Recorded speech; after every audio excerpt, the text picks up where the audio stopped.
Perfeito. Bom dia a todos e todas, sejam muito bem-vindos ao Núcleo de Estudos Avançados em Análise Existencial. É uma alegria estarmos juntos nesse seminário intitulado Quem Faz Análise. Se você está aqui ao vivo, obrigado por reservar esse tempo e estar com a gente. Se você está nos assistindo pela gravação em outro dia ou horário, queremos falar com você também. Esse encontro foi pensado para continuar circulando e fazer sentido aí onde você estiver. A pergunta que nos reúne hoje, quem faz análise, é simples, mas abre muitas questões. Ela nos chama para pensar o lugar do analista, a formação, a prática e principalmente a posição de quem sustenta uma escuta. Para essa conversa receberemos Luca Barbosa, psicólogo e mestre em Psicologia Social pela UFMG e um dos coordenadores do Projeto CAIS, coletivo voltado ao ensino e pesquisa e à prática das análises em Belo Horizonte. Na clínica, ele atende crianças, adolescentes, adultos e casais, articulando trabalho e reflexão no dia a dia. A todos vocês, ao vivo na gravação, desejamos um excelente seminário, que essa reflexão nos acompanhe para além deste encontro. Luca, obrigado por estar aqui conosco e por aceitar sustentar essa pergunta. A palavra é sua. E aí, galera, bom dia. Queria agradecer muito o convite, achei muito legal. Confesso que achei meio inusitado, assim, quando vocês mandaram mensagem. O que você acha? Já, tipo, direto com datas, assim, tudo muito bem organizado. Achei da hora. Fiquei feliz com o convite. Bom, a ideia de apresentação veio foi mais ou menos em algum pedaço do ano passado. Sim, pensei, nossa, acho que isso dá para dar estofo para alguma coisa. Foi apresentação num congresso, teve no FMG, e aí foi uma apresentação de 10 minutos que eu estou tentando fazer virar 1 hora e pouco. Mas acho que dá para fazer valer. E é isso, assim, se vocês quiserem falar, na hora que vocês quiserem falar, fazer perguntas, esse treino não tem isso muito comigo, não. Falem na hora que vocês quiserem. Bom, então, vamos lá, né? A ideia dessa pergunta, assim, quem faz análise, de onde é que veio a questão, começou num motivo, um negócio muito meio besta, assim, meio bobo, que é de achar a palavra analista legal, sabe? De falar, sabe o que tem? Nossa, pô, meu analista, eu faço análise, não tem assim, fala, pô, uma palavra bonita, assim, tipo, é meio charmosa, tem um ar meio clássico, assim, não tem legal. O negócio eu fiquei meio encucado, assim, lembrava de algumas coisas em algumas matérias do Paulo, falando do Paulo Evangelista, ele comentava algumas diferentes concepções de análise que tem ao longo ao longo da história e tal. E aí fui dar uma olhada e também reparando muito que na literatura de ações análises se fala muito mais em psicoterapia das ações analíticas do que em ações análises como tipo, o ato do nosso trabalho, assim, de fato, né? Então a ideia de falar em se perguntar sobre o que é análise veio daí. E comigo começa, assim, não tem como a gente sair dessa suposta distinção desses dois termos, assim, entre psicoterapia das ações analíticas e das ações análises, e, afinal de contas, entre psicoterapia e análise, no geral, assim. Eu vou começar a compartilhar os slides aqui, eu tinha esquecido que eu tinha slide. Aí eu não vou estar vendo vocês, mas qualquer coisa, vocês me fazem um barulho que eu falo. Vamos falar assim, ver a galera, né? Eu consigo controlar. Acho que eu não consigo controlar sem ser na tela, né? Mas vocês estão vendo certinho, né? Tudo certo. Bom, então, quando a gente fala de fazer análise, assim, tem meio que essas três palavrinhas que estão um pouco no ar, né? Estou falando sobre psicanálise e a gente está falando aqui mais especificamente das análises e psicoterapia das analíticas.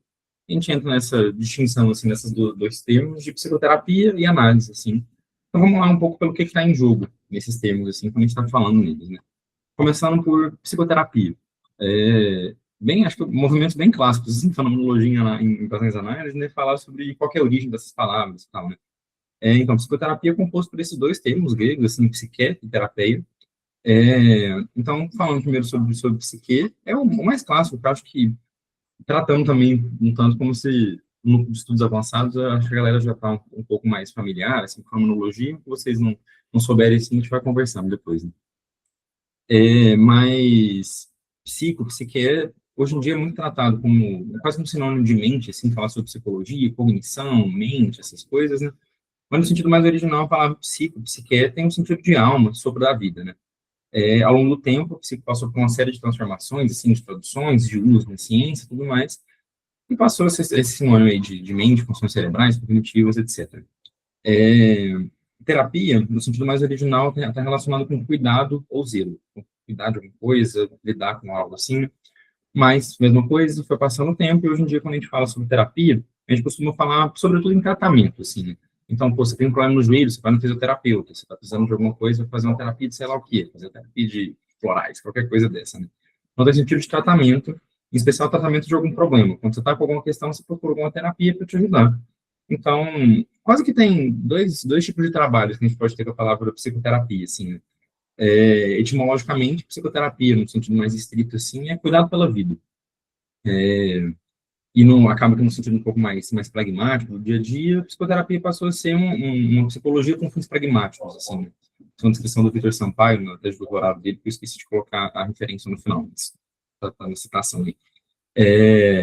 Então, a psicoterapia acabou virando, de uma certa forma, de psicologia com fins pragmáticos, etimologicamente, é cuidado pela vida.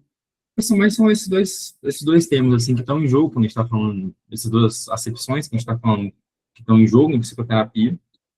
Mas é uma pergunta que eu acho relevante, assim, que é meio que quase que a motriz da ideia da palestra aqui, que o objetivo não é atacar o termo psicoterapia, falar que isso é 100% equivocado, que ele está errado, que das análises não é isso, sei lá o quê.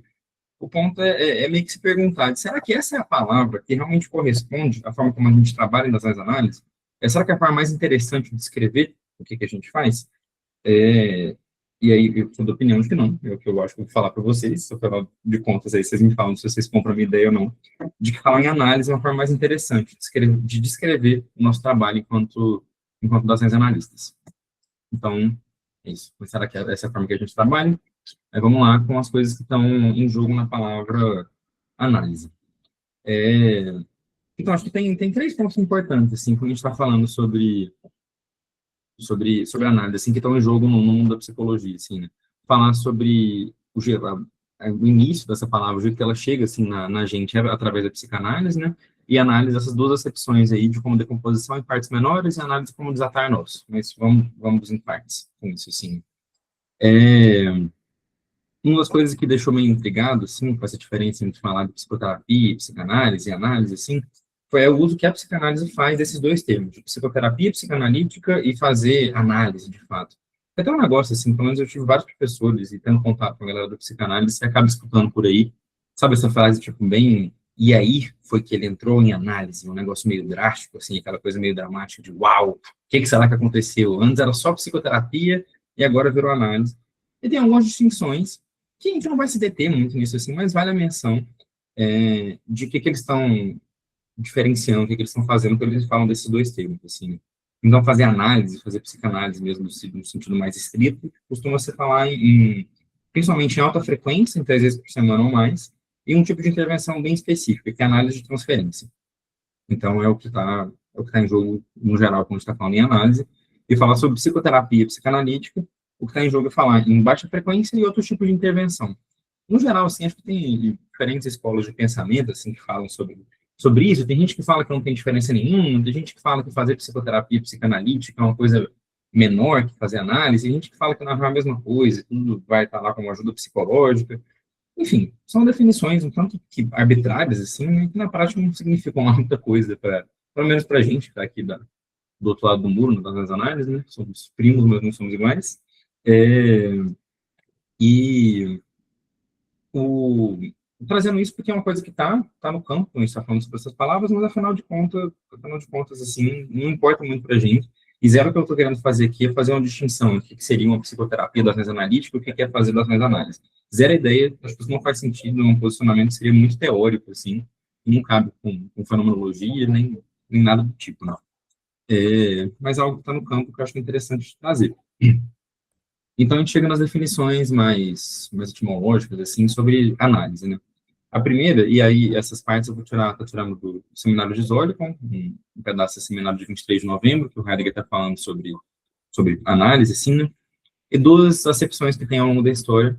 E a primeira delas, que é a que o Freud tinha, e o jeito que ele vai usando a palavra ao longo do tempo, de análise como decomposição em partes menores. Então, é um negócio bem, tipo, científico, no sentido mais tradicional da palavra, assim, beleza, temos uma questão, vamos analisar esse negócio, vamos entender quais são as partes que estão compondo isso, entendendo quais são as partes, a gente entende qual é o movimento, a gente entende qual é a causa, então a gente entende quais são os efeitos, assim. Então, o negócio até coisas bem de ensino médio, assim, tipo, vamos fazer uma análise química disso, vamos decompor, tem esses elementos aqui, o H2, coisas que eu não lembro, espero que vocês não lembrem também, de certa forma. Fazer uma análise gramatical, que é outra coisa que eu também detesto, assim, detestável. entender a oração subordinada, sei lá o que, então, enfim, o ponto quando a gente está falando em análise nessa acepção é falar de decompor em partes menores, entender a composição de algo maior, assim.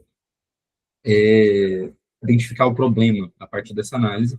Isso tem essa lógica muito causal, determinista, né? O que, afinal de contas, também é muito incongruente com psicologia no geral e com das análise ainda mais. Quando a gente está fazendo uma das análise, a gente não está decompondo a história de vida dessa existência em partes menores, entendendo de onde é que vem esse problema, sei lá o quê. A gente está fazendo alguma outra coisa. E essa outra coisa que eu queria falar mais hoje, sim, que é essa outra concepção de análise como desatar nós. E esse é um negócio legal que vem da... Isso está a partir dos Oricon e é onde foi uma ideia que eu achei beleza. Eu acho que isso aqui tem estofo, acho que isso aqui é legal. Que é a partir dessa história da Penélope na Odisseia. De acordo com Heidegger, no Seminário de Oricon, a primeira aparição que tem do tema análisen, em grego, deve pronunciar assim, sei lá, é nessa história, assim, nesse momento do arco da história da Odisseia. Então, vamos lá, um pouco de coisas que eu aprendi ao longo desse tempo, assim. Esse pedaço da história do Odisseia está falando sobre a relação entre o Ulisses, que é o rei de Ítaca, que saiu de Ítaca, foi para a Guerra de Troia, 10 anos na Guerra de Troia, 10 anos para tentar voltar, e a esposa dele ficou lá, saiu quando ela estava grávida, e a Penélope, e estava grávida do Telêmaco. Aí ele saiu, ficou 20 anos fora, e aí ela fica lá 20 anos esperando ele voltar, assim, sem ter notícia nenhuma do que tá acontecendo. E aí, em certo momento, depois de alguns anos, assim, começa a aparecer vários pretendentes para ela. Vários mesmo, que ficam lá no palácio deles, assim. Eles são reis da ilha lá, né? Fica consumindo as riquezas, fica começando a se respeitar um monte de regra de cortesia, de visita, de costumes, tudo mais. E começa a pressionar muito para ela tomar uma decisão, assim, tipo, vamos lá, seu marido morreu, né? Vamos agir, vamos casar, vamos fazer alguma coisa, assim. E aí que entra a grande encruzilhada dela, porque o que está em jogo se ela fizer essas coisas assim são, se ela se casa com um desses pretendentes, ela admite a morte do Ulisses. Então, vamos casar com outro, o cara já foi, e aí é isso, admitiu, é um negócio que ela não está pronta para admitir, não faz sentido para ela. Se ela se nega de frente, manda todo mundo para casa, cara, vai embora daqui, e, enfim, nega de frente, assim, pode provocar uma guerra civil.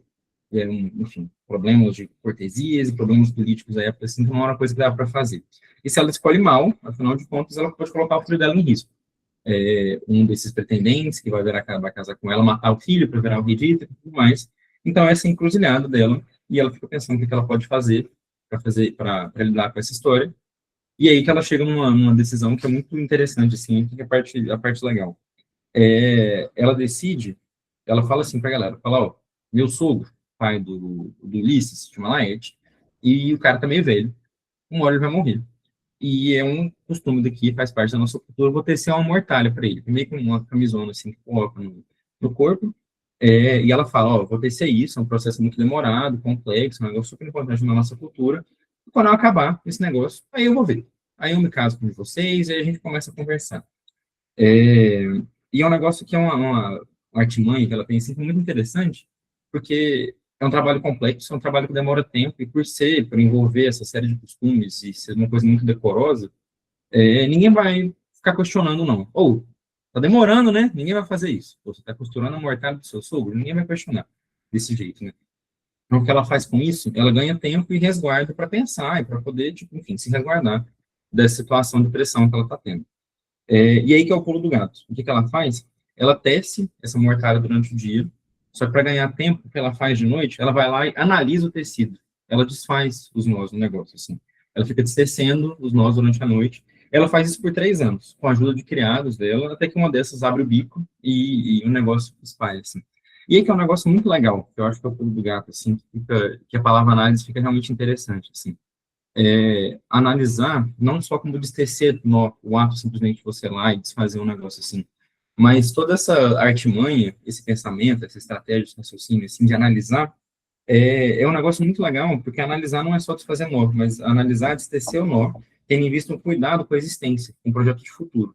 E o que estava em jogo no gesto dela, no ato dela, de sair analisando, destecendo o nó, assim, não era simplesmente enfim, destecer nós, né? Ela estava fazendo isso com um propósito, assim.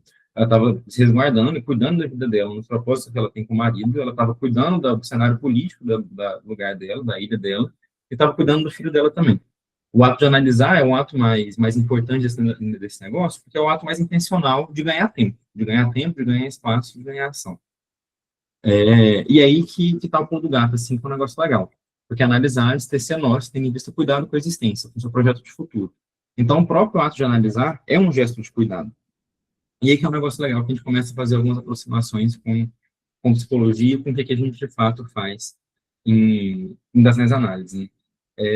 Porque se a gente for expandir um pouco da metáfora, assim, pegando essa história como uma metáfora, que a gente pode trabalhar, analisar para além de tecer os nós assim, é se envolver, se atracar com o problema mesmo, ficar com ele, e isso sempre como um gesto de cuidado. Assim, o que ela está fazendo é se envolvendo com o negócio, pensando o que ela pode fazer, tem toda uma compreensão, inclusive, compreensão no sentido heideggeriano da palavra mesmo, de uma lida com sentidos e significados que está implícita na ação comum, que tem a ver com cuidado. E cuidado no sentido também bem estrito da palavra, assim, quando a gente fala de Heidegger, de cuidado enquanto esse anteceder-se a si mesmo no já serem, enquanto ser junto a. As palavras, eu não sei quantas palavras, isso deve ser em alemão, mas é engraçado isso, né? Esse é o jeito que está na tradução da Marcia Schubert, de Ser e Tempo. E vale a gente se deter um tanto no que é cuidado, assim, que ela está dizendo, né? Que o Heidegger está dizendo. Cuidado é, mais uma vez na frase, anteceder-se a si mesmo no já ser em, enquanto junto a. O que é o gesto de cuidado, que o Heidegger fala que o cuidado é da essência do ser aí, da essência do Dasein, né? Você está em um certo contexto, você está em um mundo, mas tendo alguma compreensão de futuro, você está sempre lançado no mundo, tendo noções de futuro, e o cuidado é você se antecipar a isso, se anteceder a si mesmo no que é que pode acontecer, no já serem, nesse contexto que você está, enquanto ser junto a, diante de algum problema, de alguma situação, enfim, de qualquer coisa que está acontecendo no seu mundo. E voltando no negócio de análise, é muito legal de reparar isso, assim, e daqui a pouco a gente vai chegar um pouco mais na psicologia, que analisar, nesse caso, o gesto de analisar é um gesto de cuidado. Então, tem esse anteceder-se a si mesmo, de, pô, não quero isso para mim, não, isso é legal, quero alguma outra coisa, no já serem, na situação que ela está, enquanto ser junto à própria existência, assim, dela, né? A Penélope estava um problema gravíssimo acontecendo, aberta para o futuro, de alguma forma totalmente, tipo, enfim, aberta mesmo, indecisa, é, incerta, e tudo mais, e o gesto dela foi para isso, de cuidado, né? Então, acho que esse era um primeiro momento, um highlight, assim, de ficar com essa definição de cuidado desse jeito. Mas, tipo, afinal de contas, tá, beleza, todas falamos sobre desatar nós, tecido, sei lá o quê, mas, tipo, e daí? O que isso muda pra gente? Por que eu tô falando dessas coisas, assim, né? Eu acho que isso não muda necessariamente o que a gente está fazendo no consultório, assim, porque isso não ia ser nessa distinção entre psicoterapia e análise, sei lá o que eu acho que não faz sentido. Não muda o quê, mas muda muito como é que a gente pode ver o nosso trabalho. Eu, desde que comecei a pensar isso, senti que fez uma diferença, assim, comecei a ficar um pouco mais interessado nas definições, assim, do que é que pode ser que eu estou fazendo no consultório, assim. E eu trouxe uma anedota clínica, assim, para falar para vocês de uma forma, de um jeito, um pacientinho, criança, que eu vi que isso funcionou e que deu para trabalhar com esse conceito, assim, com essa visão, de um jeito legal.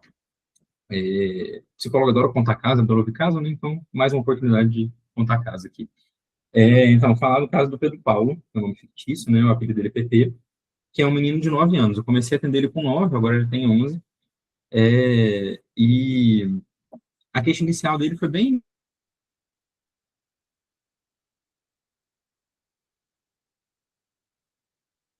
difícil na escola, é complicado, ele não presta atenção, o menino não para quieto, briga muito com o irmão, atrapalha em todas as aulas, ele levanta o tempo inteiro, fica querendo aparecer, pergunta muito, é muito difícil, assim.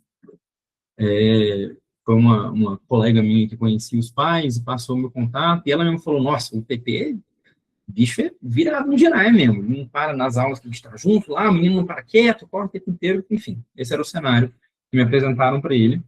E aí, quando eu conheci ele, é um negócio muito engraçado, assim, muito interessante, assim, eu gosto muito dele, ele é um moleque muito massa. Ele é todo estilizado, assim, ele chegou na primeira sessão com um menino de 9 anos, com as unhas todas pintadas, cada uma de uma cor, tipo, verde neon, laranja neon, só cores neon. Ele faz também colar de miçanga, e, tipo, cada um de uma cor, assim, em volta do pescoço, pulseira, ele bota no tênis dele. Não é todo estilizado, assim, no visual, nos gostos dele. Ele fazia, na época, ele fazia aula de jazz, ele ficava levantando e pulando, mostrando os passos de jazz, assim. E tinha um negócio bem, tipo, de mostrar o estilo dele, assim, o que ele estava fazendo. Fazia aula de jazz, ele gosta muito de Charlie Brown Jr., que para um menino de 9 anos é meio incomum hoje em dia, né? Ele gosta, tipo, o tema do aniversário dele no ano passado foi Charlie Brown. Foi, tipo, 5 horas na pizzaria tocando só os álbuns do Charlie Brown em sequência, assim. E foi isso que eu vi de cara, assim, e ao longo do tempo, assim, nos primeiros meses de análise, muito claramente muito sensível para os outros e muito para mim, assim. Era muito claro que ele estava vendo o que eu estava vendo. No meu consultório tem um janelão, assim, atrás, uma cadeira de noite, e ia dar para ver o reflexo, assim, dele. Então, ele sempre estava, tipo, estava no meio da brincadeira, ele parava, dava uma olhada no cabelo dele, ajeitava, ficava meio de lado, ficava meio, tipo, tô bonito, tô com pancinha, alguma coisa assim. Muito sensível para os outros, muito sensível para o meu olhar também, mas também muito chato, e muito implicante, e muitas vezes era difícil de brincar com ele, assim. Eu lembro que teve uma vez que lá no consultório eu tenho um rolo de papel craft, assim, grandão, e sei lá, tipo, 250 metros de papel. Então você estica, assim. Eu fiz a brincadeira com ele que ele deitou no chão, eu botei o papel, ele deitou no chão, fiz o contorno do corpo dele, e ele rasgando o papel, e falei, agora desenha você nisso, assim. No que eu tava fazendo o contorno, é um negócio lá fidedigno, assim. Então a cabeça dele virou uma bola, os dedos dele ficaram tudo gordão, né? Alguns erros no desenho, assim. E na hora que ele viu, ele falou, nossa, isso aqui tá uma merda. Que bosta foi essa que você fez, assim? E não era um trem tipo, nossa, tá ruim, fiquei chateada. É tipo, Luca, você é um merda. Olha só a merda que você fez, assim. Isso mostra duas coisas. Tem um certo parâmetro de perfeccionismo nele, assim. Perfeccionismo falando, não dito técnico, né? Uma pressão muito grande estética no negócio é muito chato, muito implicante comigo, assim. Porque quem se dá o direito, tem a liberdade de falar uma coisa dessas, assim, tem uma relação com o outro que é, enfim, tem características específicas, assim. Eles eram muito difíceis de brincar com ele não deixava falar, a brincadeira ele só me colocava, ele não tinha lá muita conversa, assim. Com esse certo ar de superioridade, de controle, que era muito mais irritantes, assim, do que preocupantes, ou qualquer outra coisa, sabe? Não era um negócio que você olhava e falava, nossa, esse menino tem sérios problemas com, sei lá, o imponderável da vida, alguma coisa assim. O que mais chamava atenção era, tipo, assim, muito chato, assim, tipo, era irritante estar com ele, sabe? Não sempre, assim, eu gostava dele, mas várias vezes era um trem que era difícil, assim, meio inacessível. Era ele lá, eu cá, e não tinha lá muita conversa, assim. Ao mesmo tempo, ele sempre falava de querer namorar. Ele sempre falava das meninas da sala, assim. Nossa, tava gostando da Ana Clara, mas eu fui, nossa, eu fiz merda. Falei pra Ana Clara que gostava dela, e a Ana Clara vazou, não rolou mais. Aí, nossa, eu lembro que eu gostava da Cecília, a Cecília era o máximo, mas aí as meninas do colégio faziam bullying comigo, e não deixavam namorar a Cecília. E, tipo, ele sempre tinha alguém que tava gostando, e não só ele tava sempre gostando de alguém, ele sempre tinha que estar gostando de alguém. Era um negócio meio, tipo, quando começava o semestre, ele ficava, tipo, pô, vamos lá, vamos ver de quem que eu vou gostar agora, assim. Como se fosse, tipo, sempre tem que ter uma coisa na carteira, sempre tem que estar gostando de alguém. Era um negócio. Então, eu reparei isso, sim, que ele sempre, quase com uma escolha, assim, dele estar sempre gostando, né? Eu perguntei pra ele, pô, velho, você sempre tem que gostar de alguém? Ele falou, sim. Mas por quê? Ele fez, não vou te falar, não quero falar. Realmente não falou, não. Passaram-se meses, assim. E aí, eu toco violão, e no meu consultório tem um violão, e ele também faz aula de canto, uns negócios assim. Aí teve um dia, essa sessão foi uma sessão de virada, assim, foi legal. Ele ia cantar num recital, e ia cantar aquela música Begging. Begging, I'm begging you. Aí ele começou a cantar ela, e a música é, enfim, meio viciante, assim. Ele cantou um pouco, aí eu peguei o violão uma hora, e comecei a cantar, assim, no meio da sessão, e, sei lá, não lembro exatamente o contexto, assim, eu comecei a cantar Begging, begging you. Ele virou e falou, nossa, sua voz é horrível. Nossa, que voz anasalada, você não sabe cantar direito, não? Pô, mano, e ele começou a gostar de xingar, ele viu que ele podia xingar comigo, então não tem muito legal. Pô, velho, vai tomar no cu, mano. O que você tá falando da minha voz aí? Tipo, que comentário foi esse, hein? Ele, porque sei lá o quê? Porque você tem que usar mais, a sua voz tá muito de baixo, tem que usar a sua voz mais de cima, um negócio dele assim, ele faz aula de canto, então ele tem algum vocabulário meio técnico desse, e aí a gente continuou. Isso na mesma sessão, depois a gente estava brincando de alguma outra coisa. A gente estava inventando alguma brincadeira, ele começou uma hora a me explicar, não, a gente vai fazer tal, tal, tal coisa, sei lá o que, sei lá o que. Eu falei, nossa, eu tenho ideia. Aí eu não ia começar a falar, ele me interrompia. Eu falava, não, mas falava um negócio, ele já ia fazer isso. Eu falei para ele e falei, ah, bonitão, na hora que você tá falando, eu tenho que te ouvir, mas aí no que eu vou falar, você não quer me ouvir? O que pega? Aí ele falou, não, desculpa, é que eu fico muito ansioso com isso, eu, tipo, falo logo porque eu quero muito, tipo, fazer a coisa acontecer, assim, quero muito aparecer no negócio. E aí foi que a gente ficou nesse negócio, assim, porque acabou que esse trem, esse jeito dele de ser muito entrão, era quase que a gênese da questão dele da terapia, assim, a gênese do que é o TDAH dele, que é o diagnóstico de TDAH, assim, é, e foi o início de uma virada muito interessante, muito legal que a gente teve na análise. É, o que desdobrou nisso, assim, é que ele tem um jeito muito implicante com os outros. Lembro que eu visitei a escola dele uma vez, a coordenadora da escola falou, Luca, o PP é o problema número 1 do colégio. Porque ele fazia coisas, tipo, tava no meio da aula, do nada ele levantava, assim, falava, professora, tal coisa, e era um negócio nada a ver, sabe? Tipo, e de um jeito, desse jeito super estilizado, assim, ele levantava que nem um estátua ia falar. Ia no banheiro, no que ele voltava do banheiro, ele chegava anunciando as coisas que ele tinha visto no corredor, sabe? Tipo, atrapalhando a aula e tal. Uma menina do outro lado da sala deixava cair uma mochila, ele ia correndo para pegar, e a menina falava, por que você está fazendo isso? Tipo, eu não gosto que você pegue na minha mochila. Ele, não, porque eu quero ajudar, e meio que ser um negócio meio cavalheiresco, assim. Mas, afinal de contas, isso é um jeito implicante, assim. Tipo, ele ficava sempre em cima dos outros, assim, igual ele foi comigo, igual ele era na escola, igual acontece com o irmão, com os pais. E o que a gente foi falando, descobrindo assim, é que esse jeitão implicante dele, ele faz isso porque ele quer sempre se incluir nas conversas, assim, porque sempre tá por dentro do negócio, assim. E foi o jeito que ele conseguiu inventar para cavar espaço nisso, assim. Sempre estava se sentindo muito de fora e tal, e esse era o jeito dele. Eu fui conversando com ele e falei, pô, mas Pepe, você sabe que isso é vários apelidos também, Pepôncio, Peperos, enfim, qualquer coisa, assim, sabe? É, Pepodênio, sei lá, qualquer coisa. Inventando um monte de apelido, ele começou a me chamar de coisa também. E aí, eu falando, pô, velho, mas você sabe que isso é chato, né? Tipo, ficar esse jeito entrão assim, ele tava falando sobre como é que as meninas não gostam dele, sei lá o quê. Eu falei, ah, mas, tipo, desse jeito fica difícil também, né? Fica meio chato, porque é realmente complicado. As pessoas estão tentando te falar algum negócio, tentando conversar com você, você fica se colocando assim. Você já viu aqui, e você também já sabe pela sua própria experiência, que isso não tem que rolar muito, né? Será que você precisa fazer isso? Por que será que você precisa fazer essas coisas? Onde é que vem esse negócio, né? De várias sessões fui passando, ele falou, Luca, eu entendi. Sabe o que que é? É porque quando eu estava no segundo ano, fizeram um bullying comigo. E tem um negócio interessante também, que ele é de São Paulo. Ele nasceu em São Paulo, mudou para BH com 8 meses de idade. Ele tem muito sotaque paulistano. E não é um trem, tipo, o pai dele fala, já mora aqui tem 10, 11 anos, assim, os pais têm um sotaque paulistano, assim, mas não é um paulistano estereotipado, assim, demais, sabe? O sotaque foi se misturando, assim. Ele torce pro Palmeiras, ele é muito palmeirense. A identidade dele de paulista, ele nunca abandonou como um negócio que diferencia ele também, sabe? E aí, quando ele veio para cá, estudou um tempo no colégio, quando ele foi para um colégio maior, ele falou que ele sofreu muito bullying. Falou que tinha uma menina, a cena específica que ele contou, assim, tinha uma menina que ele gostava, tava meio por perto dela, assim, um dia, aí chegou um moleque, que ele falou assim, o cara todo lá bonitinho, de calça jeans, all-star, o cabelinho dele de tal jeito, assim, o cara começou a fazer bullying comigo, enchendo o saco, meio que acabou as minhas chances com a menina, assim, e desde então, o meu cérebro só quer se vingar. E eu, pô, fui excluído no passado de uma forma extremamente violenta, foi horrível para mim, fui jogado para um lado, assim, e tudo que eu quero hoje em dia em ser implicante e tudo mais é isso, assim, eu quero me vingar do que o moleque fez comigo. E também se relaciona com esse jeito meio estilizado de fazer as coisas, ele deu muito destaque. O menino estava de calça jeans e all-star. No segundo ano, as crianças têm o quê? Uns 6, 7 anos? Por aí?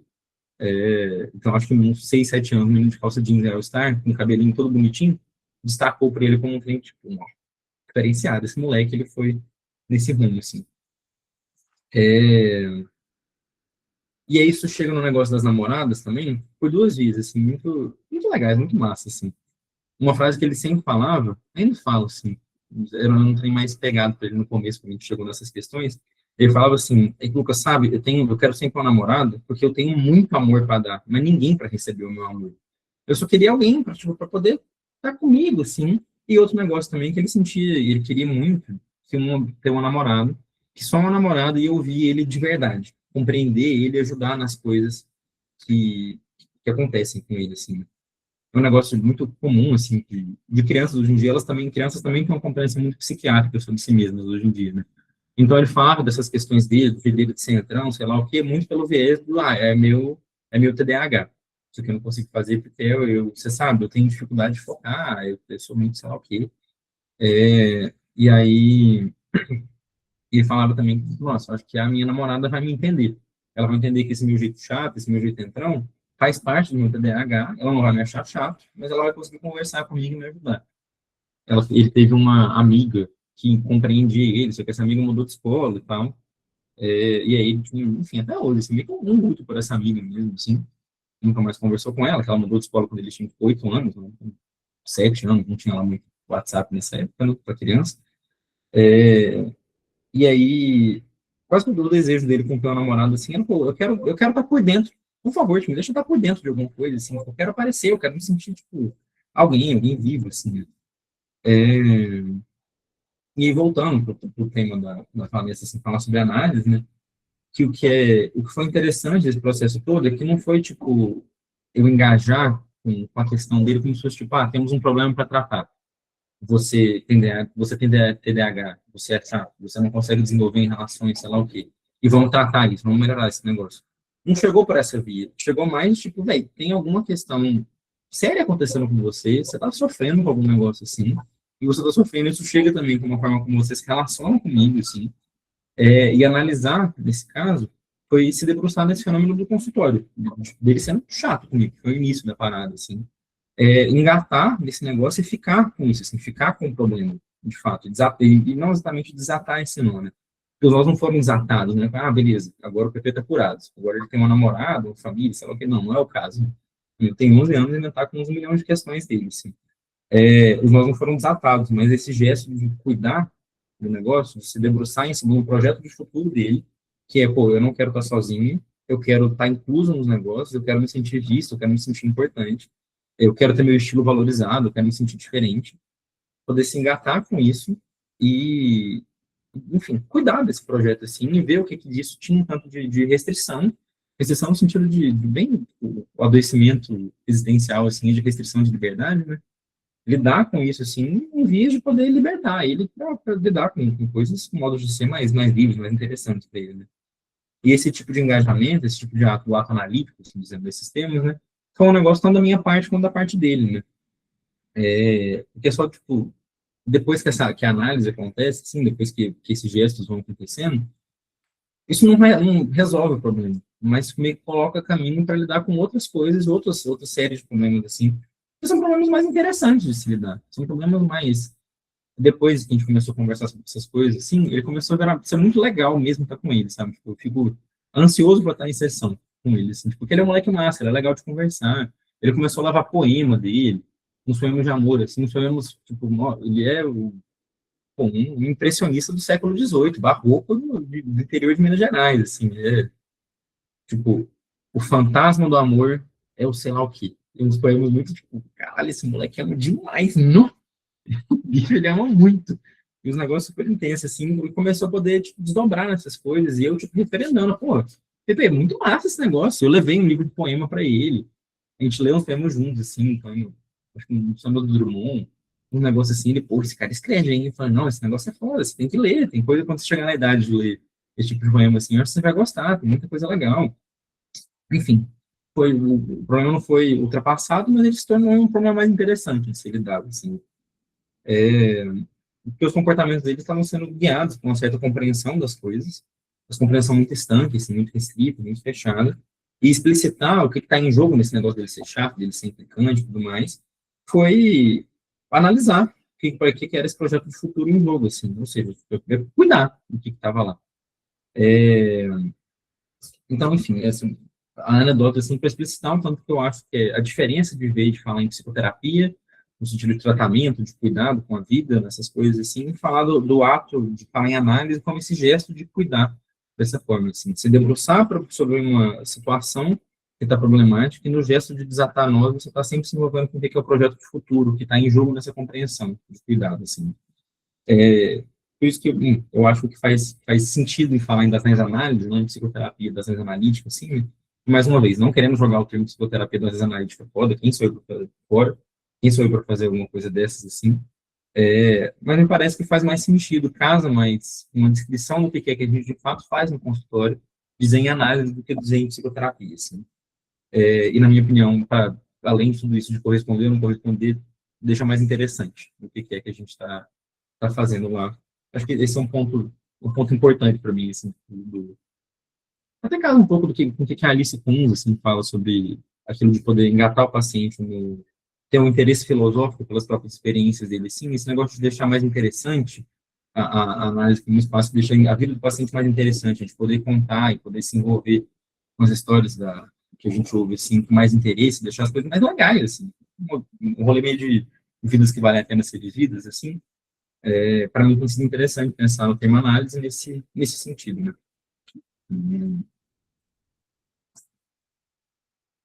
Então, essa anedota aqui, eu acho que exemplifica um tanto da ideia, mas aqui a gente entra em outras coisas, assim, que é uma certa diferença com essa história da Penélope que a gente está falando, que eu trouxe para vocês. É, o que a Penélope faz quando ela está lá desatando nós e cuidando das coisas dela, ela não está, é um ato só dela.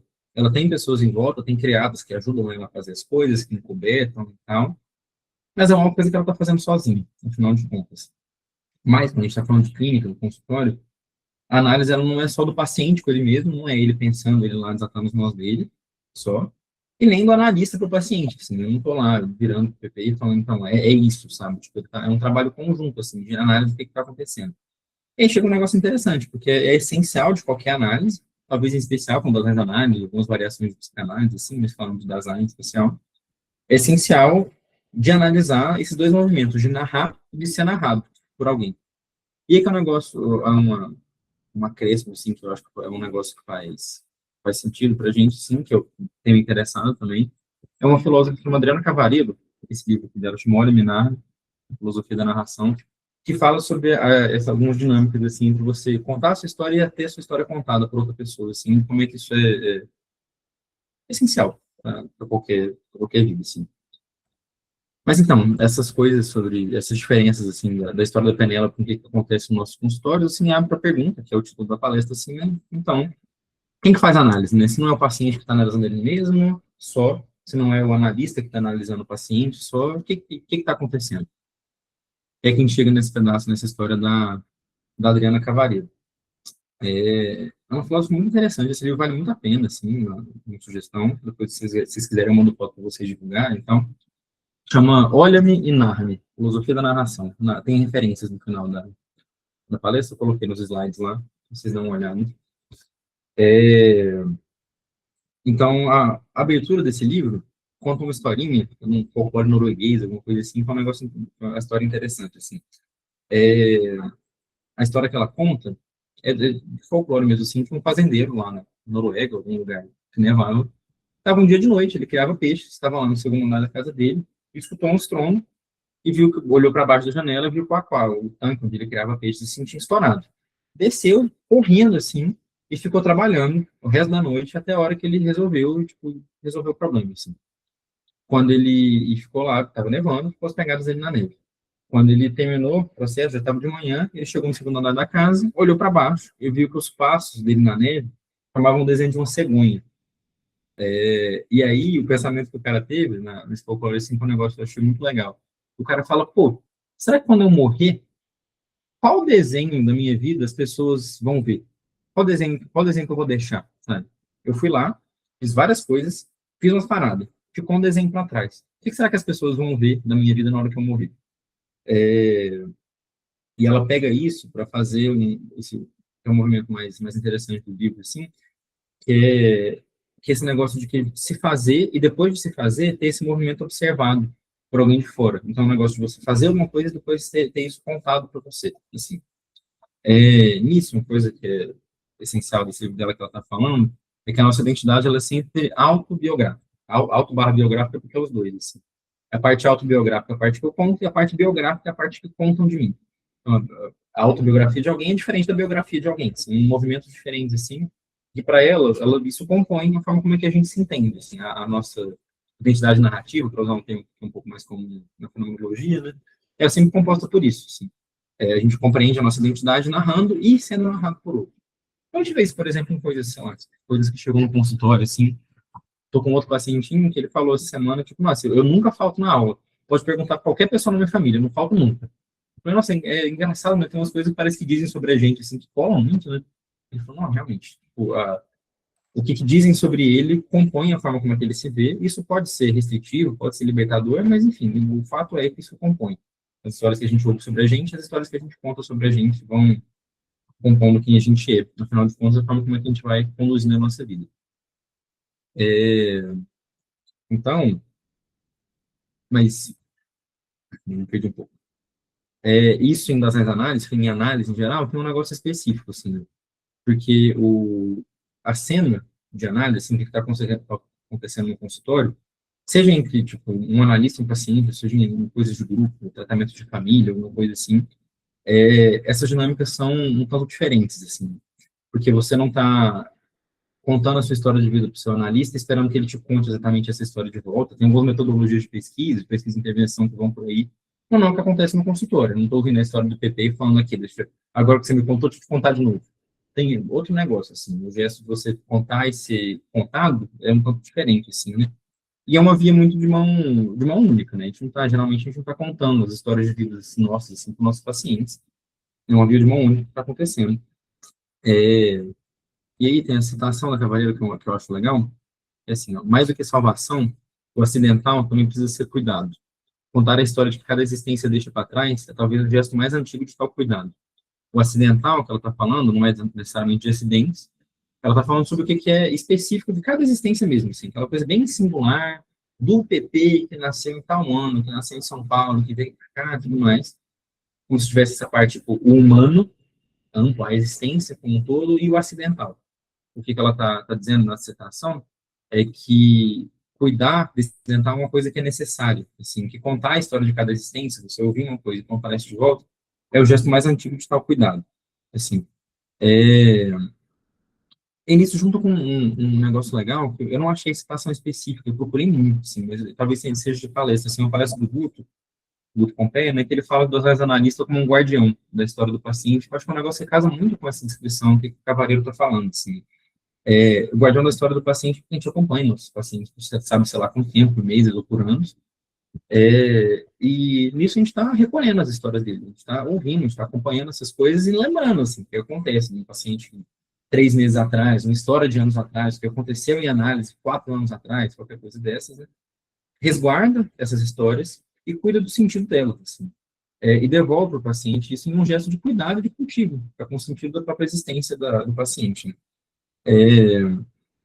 E que é esse movimento de cuidado acidental, assim, né? Recontar, guardar e recontar, trazer a história do paciente de volta para ele, sim, e reaviver e levar a tona esse gesto de cuidado, que é o essencial da análise, assim, do ponto que eu estou trazendo, né? Aí tem uma coisa que a Cavaleiro fala também, que, embora em apenas em uma direção e sem reciprocidade, o cruzamento entre autobiografia e biografia concerne de modo evidente ao ser narrável da cena psicanalítica. Esse ser narrável que ela está falando é um tema bem específico, assim, que eu não consegui trabalhar ele com muita profundidade com vocês, mas o livro vale a pena, que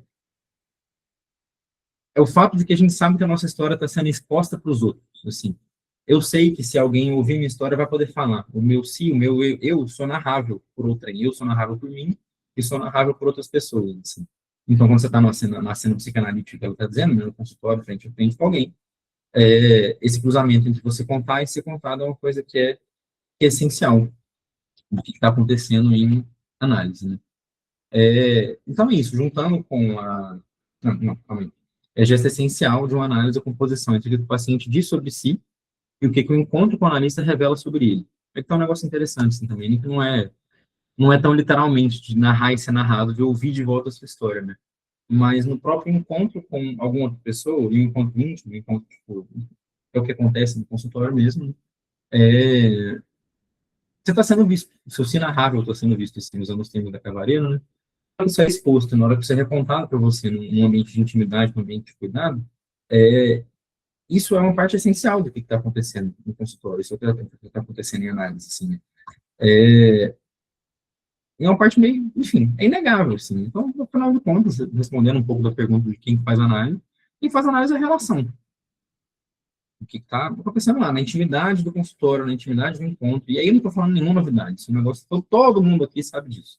Não estou falando nada de novo. O que acontece, a terapia, ela depende de intimidade. A análise depende de intimidade. De intimidade. Depende de relação.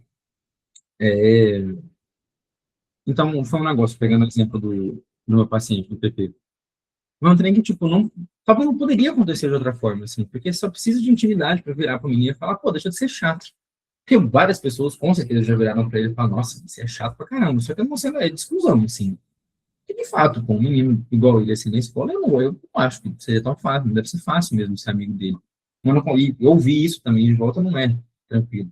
Mas na hora que acontece o que aconteceu no consultório, eu posso falar coisas para ele, ele também pode se olhar de uma forma mais livre, também pode cuidar desse projeto que está incluso nele, que está implícito, que está velado. E na hora que a gente desvela isso, na hora que a gente analisa isso, essas coisas, enfim, acontecem, coisas mudam, assim. Então, no nosso caso do consultório, da clínica, né, analisar é desatar esses nós a dois. Porque até tem um jogo de palavra engraçado, assim, legal, né? Analisar e desatar nós a dois. Então, desvelar sentidos, encontrar significados e criar modos de ser mais livres, assim, a partir desse gesto, assim, um gesto de análise. Então, mais uma vez, não estou trazendo exatamente muitas novidades aqui, mas é uma proposta, talvez uma mudança pequena, assim, de ponto de vista, em relação ao que as palavras que a gente usa no nosso trabalho estão em jogo, o que elas falam para a gente, né? E talvez levar em conta a história das palavras, levar em conta o que elas podem deixar de mais interessante no nosso trabalho, podem ajudar a gente a compreender melhor o que a gente faz no consultório, compreender de outras formas, e, afinal de contas, ajudar os nossos pacientes, porque a gente quer ajudar a galera que está precisando. Quem vem para terapia está precisando de alguma coisa, assim. Quem vem para análise está precisando de alguma coisa, e o gesto analítico é um gesto muito legal de se fazer. Acho que é isso, aqui as referências para quem perguntou. Se quiserem, eu posso mandar para o Roberto e para a Eduardo depois. Acho que é isso, eu falo meio rápido, então planejando falar um pouco mais, né? Acho que saiu meio cortando uns minutinhos.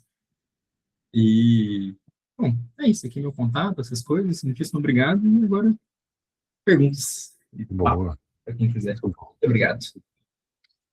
Muito obrigado, querido. Quiser tirar a apresentação para você poder ver a gente melhor também, né? Pode ser. Depois você volta nessa mesma página para, no final ali, para as pessoas te encontrarem, a gente faz Fechou. esse exercício. Muito bom, assim, cara. Eu acho que você acabou usando bastante o tempo, assim, né? E eu acho que foi gostoso porque passou super rápido, assim. Acho que é daquelas apresentações que a gente começa, que você falou até na apresentação do congresso do ano passado, né? Do Kairos e do Cronos, né? Assim, a experiência de ouvir até o relato do PP, assim, passou tão rápido, né? Que Bom, olhar, nossa, já é quase meio-dia. Então, para quem está aqui pela primeira vez, né? A gente sempre abre essa segunda parte dos nossos seminários, né, para que vocês possam fazer perguntas, fazer trocas também, né, quiserem colocar no chat, fique à vontade. Primeiro, assim, você falou sobre a surpresa. Para mim não é uma surpresa necessariamente, né, Luca? Eu te ouvi falar lá no congresso, acompanho o seu projeto, no projeto CAIS, assim, e foi uma grata surpresa, assim, porque para a gente é uma honra, assim, poder receber pessoas que a gente realmente gosta, né, assim, eu sempre falo pro pessoal que o projeto do Núcleo é um projeto pessoal, assim, eu chamo quem eu quero ouvir, quem eu gosto, assim, e eu acho que hoje não foi diferente, assim, te ouvir foi muito importante. E pensar, né, justamente nessa diferença entre psicoterapia e análise, né, é uma coisa muito concernente a uma coisa que passa pela minha cabeça e eu gostaria de saber a sua opinião, assim, né. Quando você trouxe o PP, você trouxe algumas intervenções presenciais, como o uso do violão, o desenho, né, assim, ou até mesmo a percepção dele se auto-observando, né, no reflexo ali, vendo como é que ele se portava, como é que ele aparecia e tal. E aí eu fico pensando, quando a gente pensa o dispositivo analítico, mesmo assim, né, enquanto a possibilidade, o encontro e o espaço, né. E aí hoje a gente vê, né, principalmente depois da pandemia, uma corrida para o virtual, a virtualização dessa dita análise, né. E eu tenho um colega lá na ADI, que é o Christopher Sattler, né, que ele, inclusive, no site faz uma diferenciação muito clara. Se você quiser terapia online, é uma conversa terapêutica, mas análise mesmo, das análise, só presencialmente. Então, eu queria saber, assim, a sua opinião sobre essa diferenciação entre o virtual e o presencial, se você acha que ela acaba fazendo uma diferença entre isso que você chamou de psicoterapia e a possibilidade da análise, se elas mudam, se ela propicia ou se ela atrapalha, e também se você concorda com isso, né, ou como é que você faz o seu atendimento, assim, se ele é 90% online, 90% presencial, e se você percebe diferenças nessa possibilidade da transposição daquele lugar que você falou, né? Agora entrou em análise, né? Assim, seria a análise possível também no virtual? Como é que chega para você essa pergunta aí? É, acho que sim. Eu acho que não para mim, a diferenciação entre o que é psicoterapia, das analítica, das análises, assim, eu acho que não é muito bom, talvez não seja lá o que é mais interessante de se pensar, assim, que viram definições muito arbitrárias, né? O que é terapia, o que é análise, assim, de fato, na hora que está acontecendo no consultório, não sei, me parece que, afinal de contas, pouco importa, assim. Acho que é muito da minha ideia, mas tipo, tudo que está acontecendo é análise, assim. Análise é análise. Tá conversando é análise, assim. Uma forma diferente de ver o nosso trabalho. Mas em relação, tipo, a potência do ato analítico, a potência do que acontece, assim, ao meu ver, eu acho que é super possível, assim. Na minha experiência, eu atendo mais presencial do que online. Tanto porque eu atendo criança, e criança não dá para atender online mesmo, assim, não rola, as crianças ficam distraídas com o celular e não rola, precisa do negócio físico, principalmente.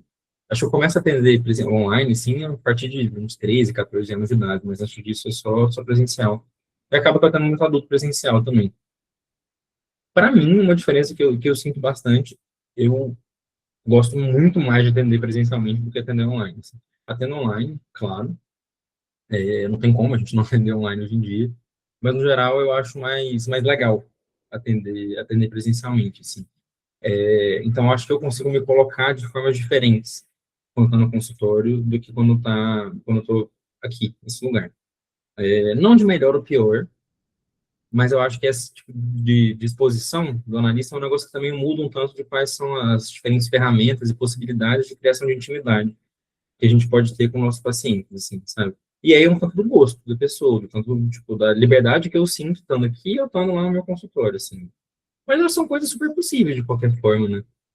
Fico pensando, uma adolescente que eu atendi por um tempo, teve uma sessão que era online, eu atendi ela era meio híbrido, assim, variava de épocas. A gente estava numa sessão online, ela chegou, eu estava falando, tipo, ela estava almoçando e um trem muito, tipo, olha minha garrafa, nossa, tem um passarinho cantando. Ah, olha aquilo. Um negócio muito, falando meio qualquer coisa, assim, sabe? Eu não era muito de fazer isso. Era um adolescente muito profundo, assim. Aí ela tava falando assim, um monte de coisa. Aí eu pensei, tipo, mano, acho que eu saquei o que tá acontecendo. Eu virei pra ela e falei, ô, aqui, na moral, quem que é o nome do marmanjo? Aí ela falou, quê?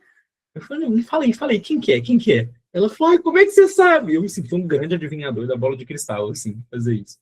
E ela fez, Lu, que tem um menino na sala, que eu gosto dele, só que eu não sei se ele gosta de mim, sei lá o quê. Foi um gesto de muita intimidade no negócio.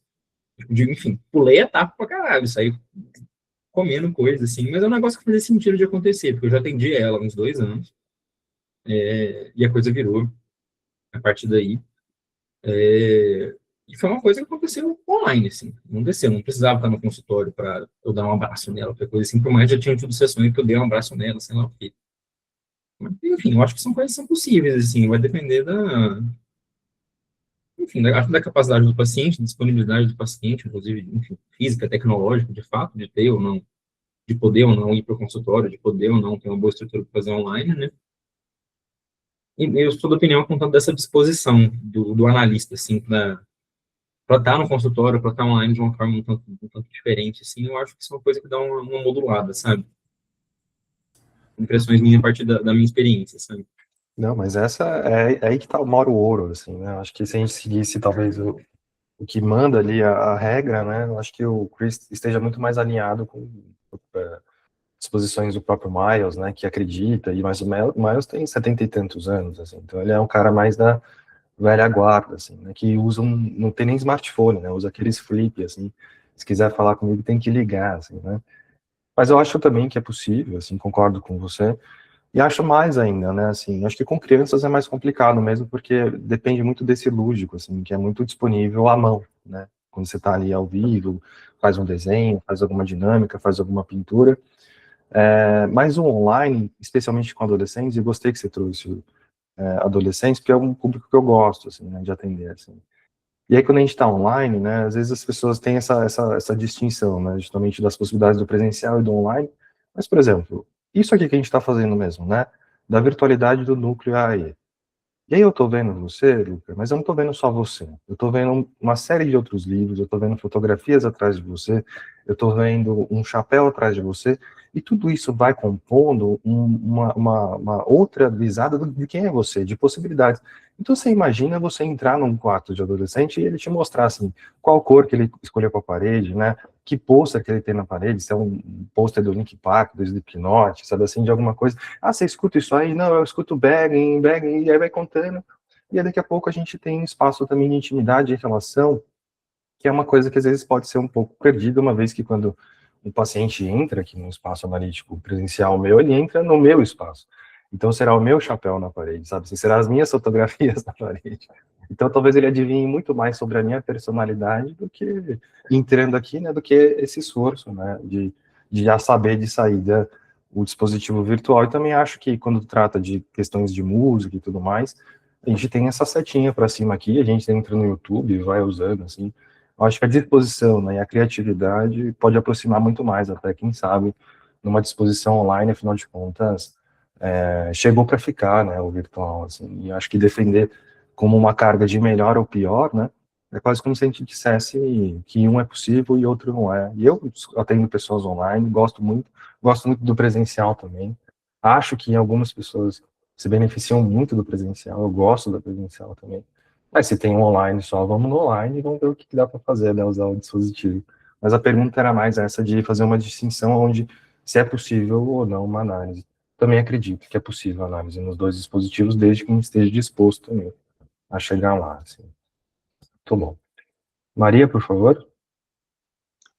Bom, eu concordo, né, que há sim a possibilidade, mas não abro mão do presencial porque há há todo um contexto, a postura corporal, e dentro do virtual, há todo um outro contexto que pode influenciar, são sons, é claro, como já foi dito aqui, né, o que é falado, o que é revelado para para o psicólogo, mas no virtual, o que é revelado pode ser muito mais camuflado com maior facilidade do que no presencial. Mas é possível? Sim, sim.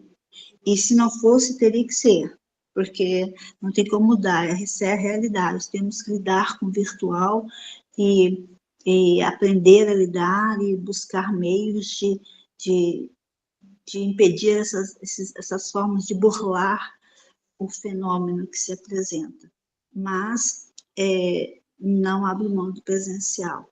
Presencial, assim, aquela coisa humana, olho no olho, sabe? Aquela coisa de sentir a presença, a chegada, a postura, a entonação de voz, isso tudo no presencial é muito mais latente. E, e é evidente que não pode se comparar. Mas também não, de forma alguma, descartar. É possível, sim, chegar a, a uma análise no virtual. Porém, há umas curvas por aí até chegar no caminho. É assim, essa é a minha visão, né? Meu ponto de vista. Obrigada. Obrigado. Luca, quer complementar mais alguma coisa a respeito disso? Podemos ir para outro lugar? Como é que tá? Não, só um comentário, assim, que eu acho que eu bato na tecla de novo do que é o gosto do analista, assim, para atender. Acho que uma das coisas que me pega muito, que não, para mim também, zero dá para atender criança online, para além das crianças se distraírem com as coisas, é muito do meu jeito de brincar também, com as crianças que eu atendo.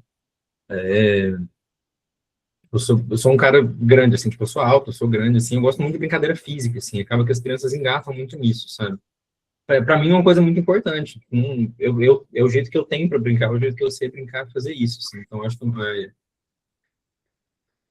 para mim, uma das vias que é possível ser criativo, é possível ser, enfim, possível cuidar, possível ser analista, assim, envolve muito o consultório para atender criança, porque a parte física, para mim, é meio que tipo, indispensável, assim. Tem análise de criança que trabalha mais com desenho, trabalha mais com conversa, trabalha mais com jogos e tal. A minha supervisora fala que eu tenho, eu brinco com o moleque que eu atendo, é brincadeira de rua. Também que isso, pô, bola de lã que vai jogar futebol, tem uma rede no meu consultório, ficar balançando na rede, levantar, ficar fazendo aviãozinho, um negócio assim, helicóptero, sei lá, qualquer coisa dessas, fazer cosquinha, brincar de lutinha, um negócio desse assim, meio que para mim tem que ser, porque é o meu estilo, é o meu jeito, é o meu gosto, assim, que é o que possibilita do negócio acontecer de fato, assim. Mas, enfim, com criança não dá para fazer isso do zero online, mas tem coisas que dá para fazer no online, assim. Igual que você falou, de, sei lá, ver as coisas que estão no cenário. Eu já atendi uma adolescente em especial que ela compartilhava a tela, a gente ficava jogando Roblox juntos. Joguinho da rapaziada agora, né, dos adolescentes. E era isso, ela mostrava o mundo dela a partir do Roblox, assim, jogos de terror. Ela me colocava para jogar jogos de terror. Eu sou cagão pra caramba, então eu ficava morrendo de medo. Atendi ela de noite, ficava, merda. Eu tinha pesadelo com o negócio, enfim, a cena analítica online também me colocava para trabalhar em vários treinos, assim. É super possível, né? Acho que aí da nossa disposição, da nossa criatividade para conseguir engatar disso de uma forma viva. Acho muito legal isso, porque quando a gente pensa no dispositivo virtual, né, essa possibilidade também de entrar nesses mundos, assim. Tem um paciente que uma vez mostrou o universo do Minecraft dele, assim. E é uma coisa que o moleque passou, tipo, horas, e mais horas, e mais horas, e mais horas construindo, assim. E é super interessante como alguns detalhes, assim, dizia dele, assim, olha, eu fiz isso aqui, fiquei horas, e gosto disso, e trago aquilo. Então, eu acho também que para algumas pessoas podem apresentar uma possibilidade ou impossibilidade, mas acho que quando você vê isso de uma visada criativa, tudo se torna um espaço analítico, né? Porque daí tudo diz desse lugar de narrar de si mesmo, né? Com a possibilidade de olhar e reolhar para si nessa identidade, que eu acho que pergunta quem sou eu, né? E tudo mais. Muito bom. Caio, por gentileza? Gente, vocês estão me ouvindo? Ótimo. Primeiramente, eu quero dizer boa tarde, parabéns pela palestra, Luca. E eu sou de Sergipe, vocês, a maioria aqui são psicólogos, mas eu sou psicanalista e Dazai analista. Não é sobre o online e o presencial que eu queria trazer para a discussão, é sobre uma posição de Freud que ele dizia que o analista, o bom analista, é aquele que auto se observa, né? É aquele que faz uma autoanálise de si mesmo. Porque se eu tenho um paciente, que é o meu externo, que é o meu outro, eu tenho que me autoanalisar primeiro como sujeito participante de uma cadeia significativa entre eu e o outro e eu. Então, Freud está certíssimo, gente, porque a boa análise, já que o tema é análise, quem faz análise, o bom analista é aquele que constantemente se auto-observa no mundo, se auto-questiona no mundo, se auto-percebe no mundo. É só isso que eu quero trazer para a contribuição para a gente discutir aqui. O que é que vocês acham disso? Não, acho que faz todo sentido, porque até no exemplo que eu trouxe, assim, no caso clínico, foi me perceber com o paciente, perceber, tipo, nossa, estou incomodado com as coisas que ele está fazendo, assim, foi só isso que permitiu que o negócio virasse, né? Eu dou supervisão também, uma coisa que eu boto muito na tecla, assim, com meus supervisionandos, assim, de que se percebe o que está acontecendo com você na hora que você está atendendo, assim, o que você sente com essa pessoa, o que essa pessoa te faz sentir.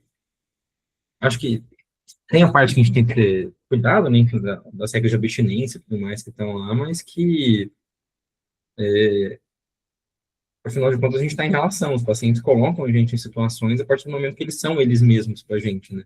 E se a gente não se percebe com isso, a gente está desligado das coisas. Tem que ver, pô, esse menino tá sendo chato. Esse aqui eu acho muito legal atender. Tem que prestar atenção. Por que que eu acho tão legal atender? Por que que eu acho tão chato? Por que que eu fico com preguiça? Por que que esse aqui eu acho massa? E acho que faz todo sentido isso, pensar dessa forma, assim, se autoanalisar. Se autoanalisar nesse cuidado, assim, pegando a pira que eu trouxe, assim, também, é você poder, tipo, olhar com cuidado, assim, por que que está acontecendo no acompanhamento, assim, né, no tratamento, na terapia, na análise, e, tipo, para onde que isso está indo? Tipo, na hora que eu estou sentindo isso aqui, para onde que eu posso levar esse negócio? O que que será que isso diz respeito ao paciente, assim, a análise, ao como é que isso que está acontecendo comigo pode fazer a análise se tornar mais interessante, a vida desse paciente ficar mais legal? Eu acho que é uma ferramenta extremamente necessária, assim, talvez no geral ela não é muito... É difícil de falar sobre isso, eu acho, né? No geral, é um negócio um pouco diferente.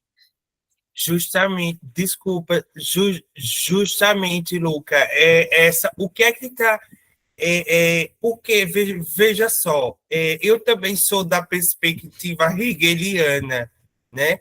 Eu utilizo nos meus atendimentos a perspectiva hegeliana. Eu amo o filósofo Hegel.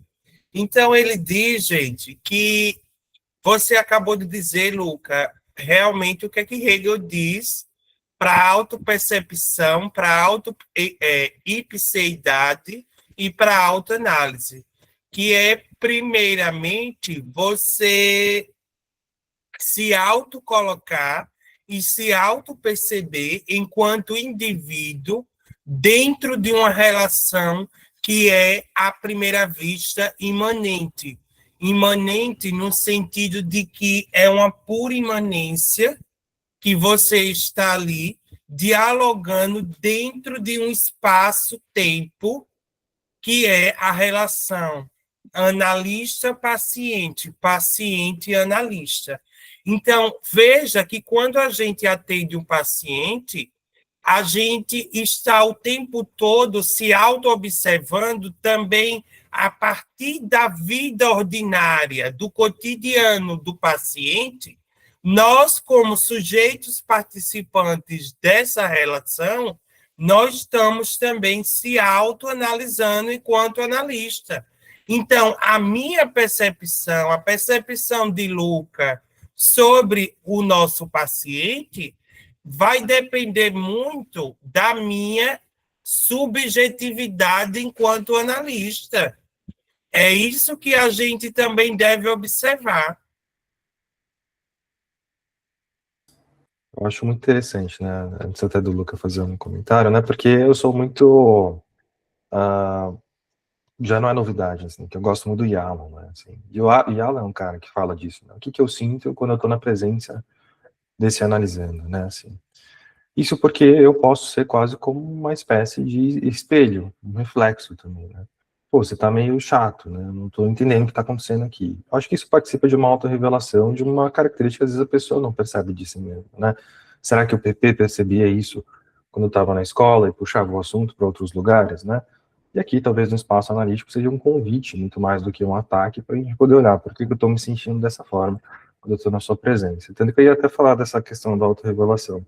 Mas ainda indo nessa questão do Caio, né, da autoanálise, acho interessante também porque quando a gente pensa na escola psicanalítica, isso faz muito mais sentido, né, uma vez também que essa é uma habilidade que a gente quer oferecer até para os analisandos, né, que eles sejam capazes de se autoanalisar, né, para que a gente se torne meio desnecessário. E aí a gente pensa até num término de análise em algum momento, né.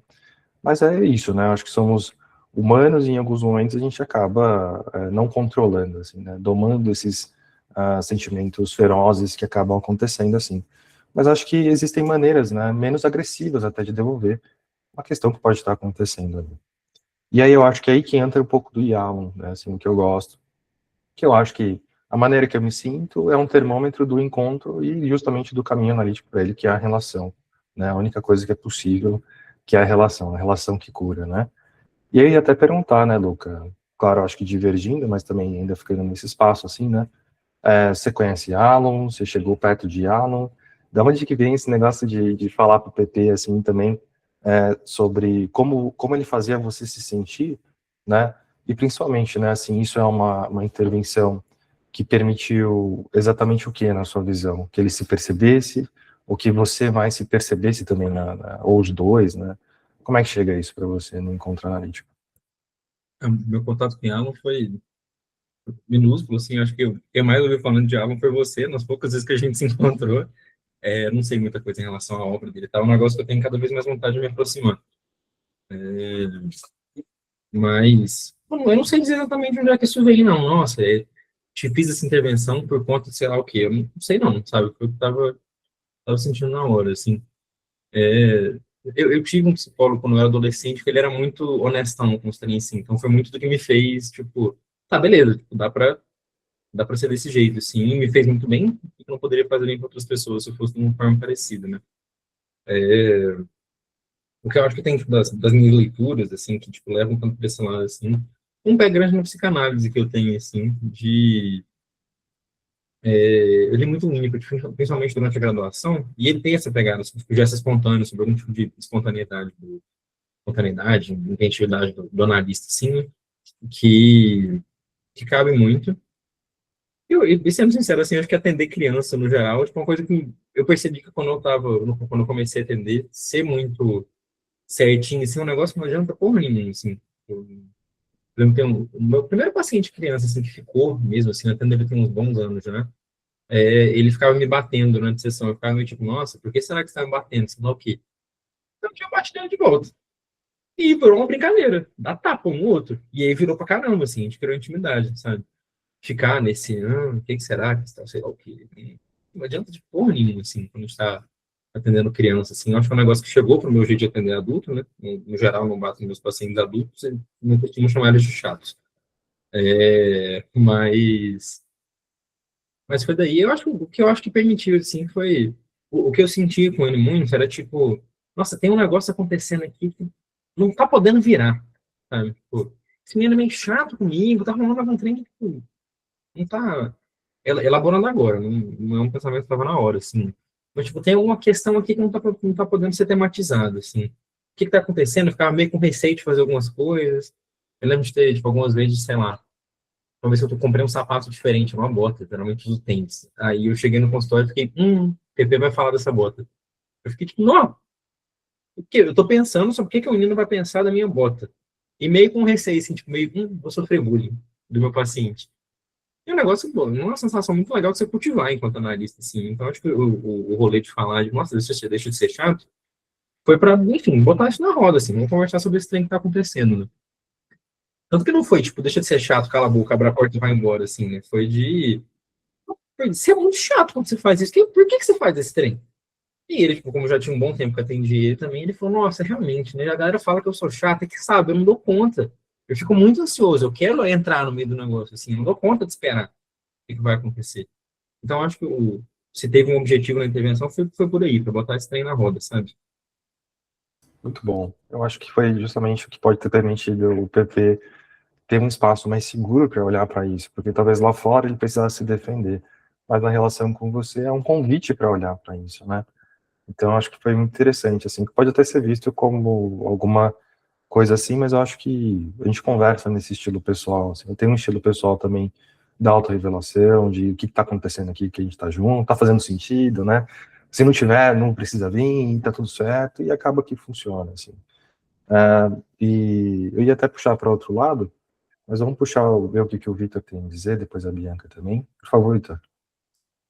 Achei muito interessante, né, o ponto que você trouxe agora. Eu estava batutando um pouco sobre a metáfora, né, que você utilizou da Penélope, né, e na construção. E para mim a metáfora ela sempre ela pegou no sentido de o analisar como poder desatar de nós e daí poder costurá-los de volta e desatar e costurá-los de volta, ou seja, até num padrão de revisitar, né? Eu costurei uma parte, agora eu vou analisar, então eu posso me demorar nas questões. E daí vocês falando, né?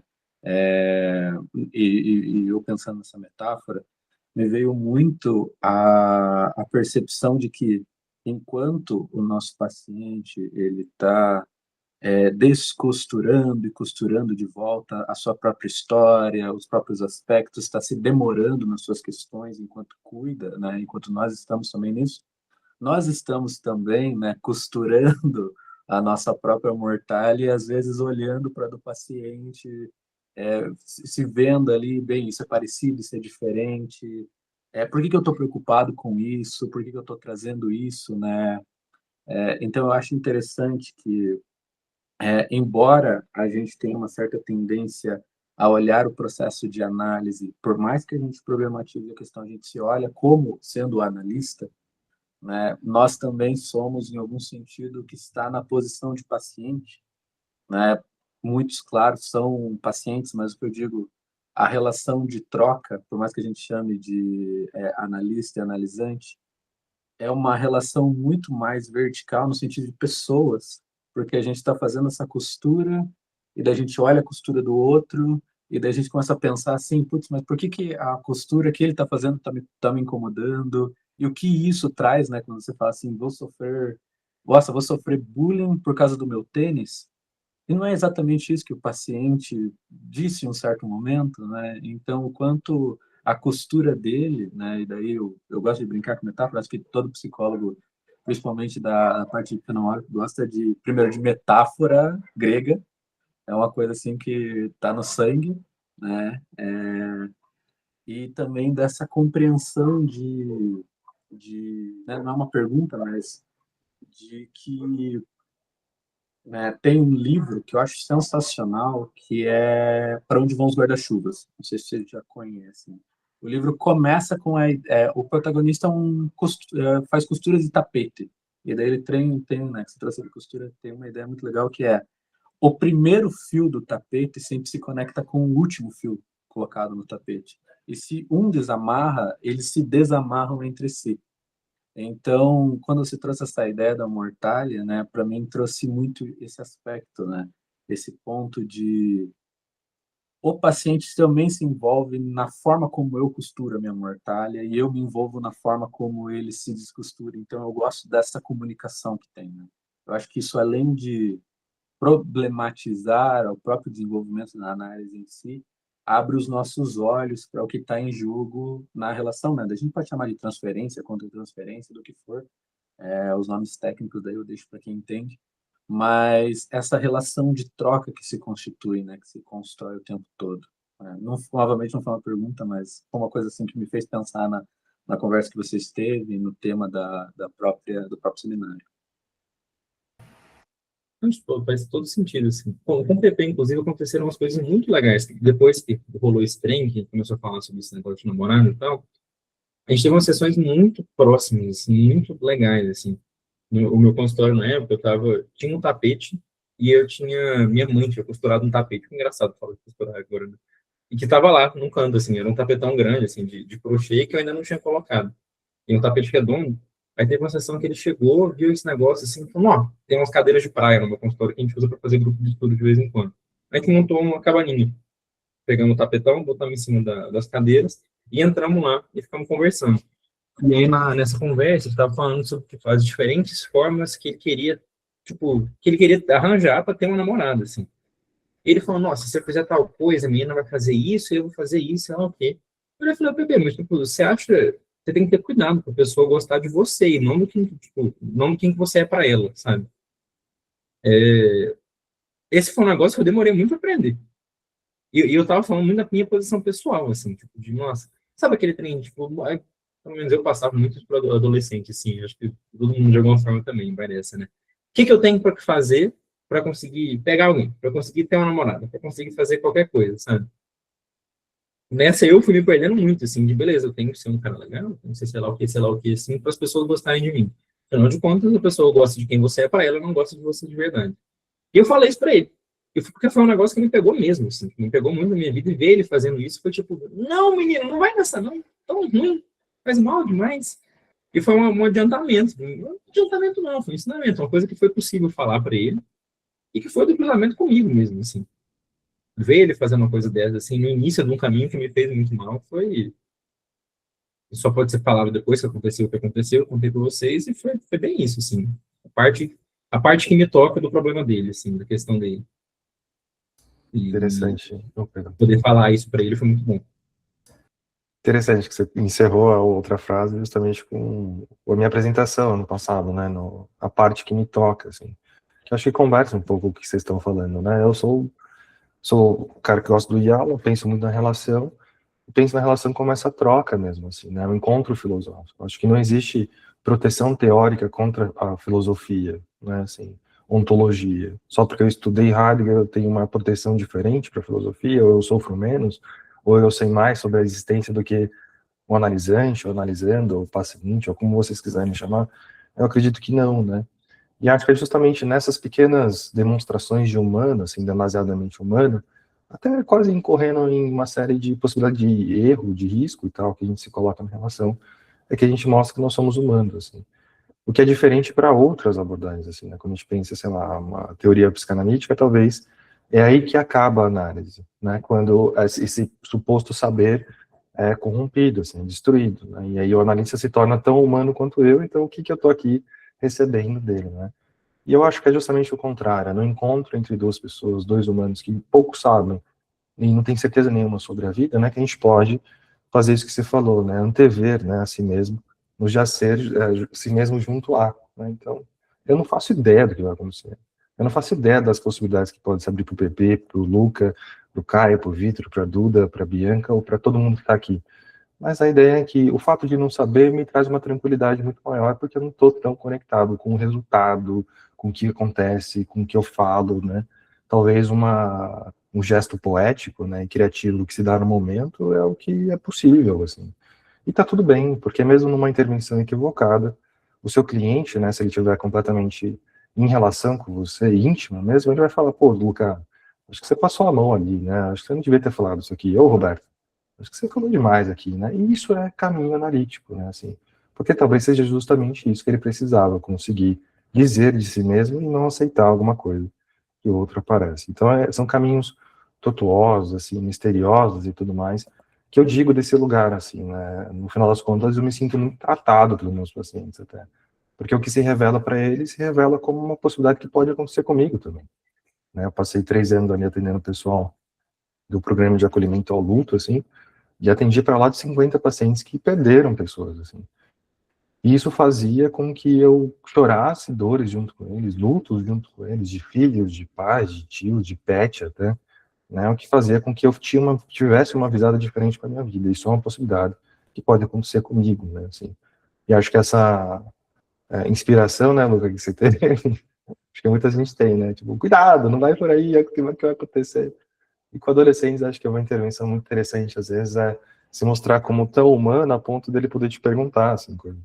Né? Então, as perguntas que eles fazem são maravilhosas, assim. Roberto, você acha isso aqui, isso aqui? Eu acho super legal, assim, esse encontro possível, assim, de duas pessoas, não de modo vertical, né, hierarquizado, mas horizontal pra caramba, assim, porque eu não faço ideia do que vai acontecer na vida dessas pessoas. Eu torço sempre pelo melhor, mas sabendo que muitas vezes foi o pior que me ensinou de maneira mais fundamental aquilo que talvez eu possa ensiná-los, assim.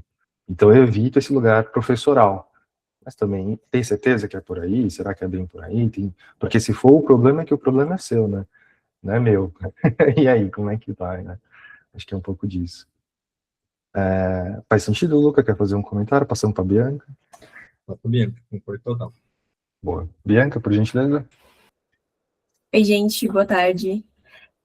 Eu acho que o Roberto seguiu meio que a linha de raciocínio que eu estava pensando, né, que justamente o Luca trouxe, assim, nessa discussão, que é um pouco de falar a linguagem do paciente, né, e criar essa intimidade, de certa forma, que constrói a relação que posteriormente constrói a análise, né, e como a gente consegue, talvez, abrir mão dessa barreira que é muito, talvez, criada no nosso desenvolvimento enquanto psicólogos mesmo, né, de que você precisa ser uma pessoa que sabe das coisas ou que consegue ter um espaço de afastamento entre você e o paciente e acaba, muitas vezes, como você disse, Roberto, não criando essa intimidade ou criando esse espaço de que professor e aluno, sabe, de mentor e uma pessoa que está estudando, enfim.